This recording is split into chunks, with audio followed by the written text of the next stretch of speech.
2026 বিধানসভা নির্বাচন যখন আসন্ন তখন ভাঙড়ের আইএসএফ বিধায়ক তিনি ইতিমধ্যেই কিন্তু জোট বার্তা দিয়েছেন বামেদের এবং কংগ্রেসকে।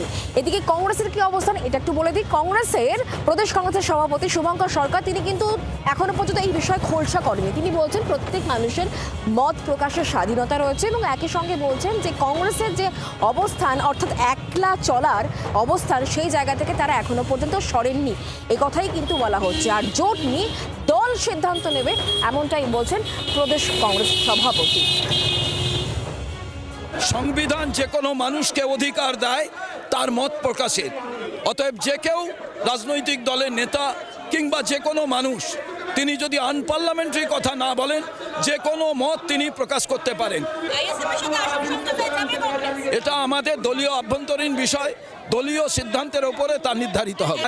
একলা লড়াই কংগ্রেস এককভাবে তার সিদ্ধান্তে অটল আছে।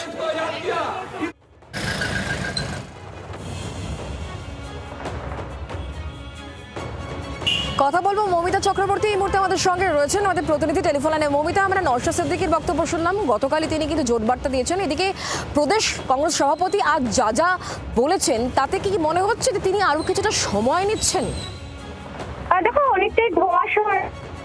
প্রদেশ কংগ্রেস সভাপতি স্পষ্ট করলেন যে এই বিষয়ে যা সিদ্ধান্ত সেটা এআইসিসি নেবে, কিন্তু তারা যে এখনো একলা চলার পক্ষে রয়েছেন কথাও তিনি গোপন রাখলেন না। অর্থাৎ প্রদেশ কংগ্রেস নেতৃত্বের একটা বড় অংশ তাদের নিজেদের সংগঠনের ক্ষমতা অনুযায়ী একলা চলার আর পক্ষপাতী।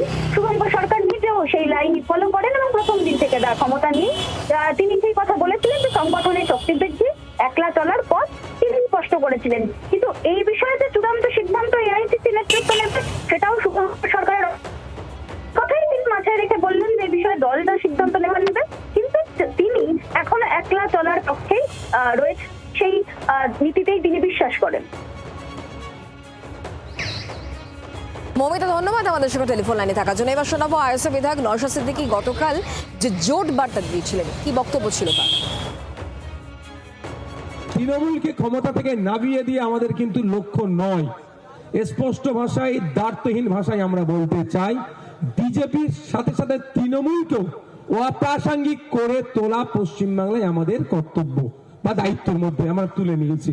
সেই জন্য লেফট ফ্রন্ট, কংগ্রেস, আরো যে সমস্ত সেকুলার ফোর্সেস গুলো আছে তাদের সাথে কথা বলছি। কথা বলে আমরা ঐক্যবদ্ধ হয়ে বিজেপি এবং তৃণমূলের বিরুদ্ধে লড়াই করার প্রস্তুতি নিচ্ছি। বাংলার আওয়াজ, বাঙালির আবেগ, জি 24 ঘন্টা।